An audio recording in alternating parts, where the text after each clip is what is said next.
आज आपके सामने शुरू हो रही है एक नोवेल, जिस नोवेल का नाम है अ टेल ऑफ टू सिटीज़। वैसे तो ये लिखी थी चार्ल्स डिकेंस ने, पर यहाँ पर जिस बुक को हम पढ़ रहे हैं इसको रीटोल्ड किया गया है, यानी दोबारा से बताया गया है जेनी डूली के द्वारा। अ टेल ऑफ टू सिटीज़ के टाइटल का मतलब है दो शहरों के बीच एक कहानी। दो शहर यानी एक तो यहाँ पर बात हो रही है इंग्लैंड के लंदन की और दूसरा फ्रांस के पेरिस की। इन दोनों शहरों के बीच की ये कहानी है। ये तब की कहानी है जब फ्रेंच रिवॉल्यूशन चल रहा था। और इस वीडियो में हम यहाँ पर इंट्रोडक्टरी लेसन पढ़ने वाले हैं, जिसमें चार्ल्स डिकेंस के बारे में बताया गया है। चार्ल्स डिकेंस, जिनका पूरा नाम चार्ल्स हॉफमैन डिकेंस है, ये विक्टोरियन एरा के सबसे महान नोवेलिस्ट माने जाते हैं। ये मिडिल क्लास फैमिली में इनके जन्म हुआ था और इनका जन्म हुआ था 7 फरवरी 1812 में, 7 फरवरी 1812 में। यहाँ पर इनका जन्म हुआ इंग्लैंड के प्रोस्माउथ टाउन में। ये अपने भाई और बहनों में से अपने 8 भाई और बहनों में से दूसरे नंबर के बेटे थे। इनके पिता को एक अच्छी सैलरी मिलती थी, पर लेकिन उनका व्यवहार ऐसा था कि वो पैसों को वेस्ट किया करते थे। उनके पैसे वेस्ट करने की वजह से उन्हें कर्जदारों की जेल में डाल दिया गया।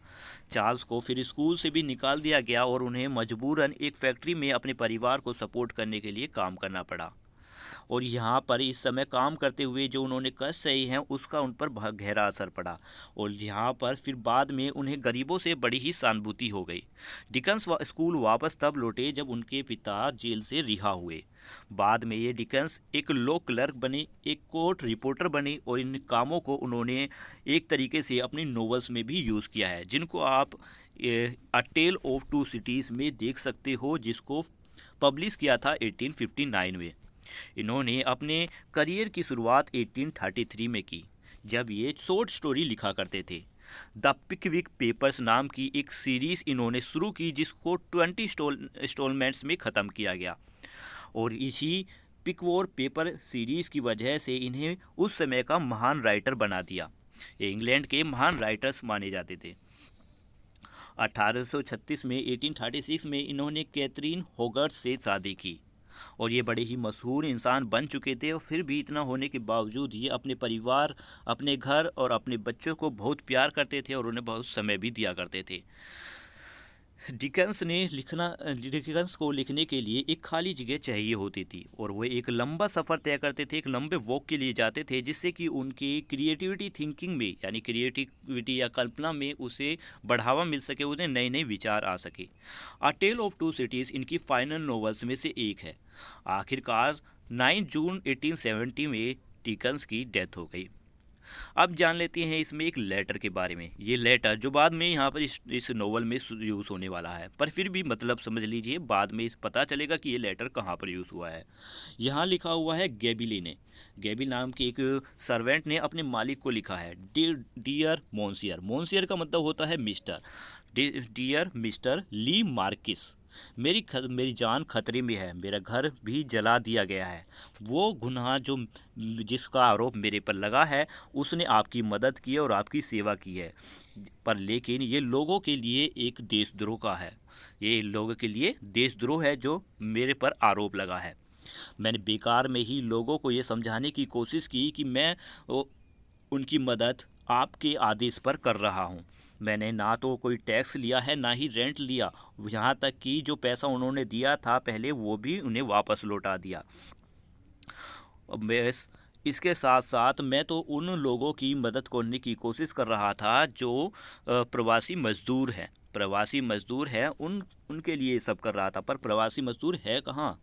माय डियर सर, मैंने अपनी ज़िंदगी को ख़तरे में डालकर एक बार आपको देश से निकलने में मदद की थी, और आज मुझे आपकी बहुत ज़्यादा ज़रूरत है। मैं आपके लिए सच में बहुत सच्चा रहा, मतलब ईमानदार रहा, आपके लिए काम आया। मिस्टर ली मार्किस, मैं आपसे प्रार्थना करता हूँ कि आप भी मेरे लिए बिल्कुल सच्चे रहे, आप भी मेरे लिए कुछ करें। Your servant Gabili. यहाँ पर ये लेटर ख़त्म हुआ। ठीक है, इसके साथ साथ यहाँ पे कुछ क्वेश्चंस भी दिए हैं।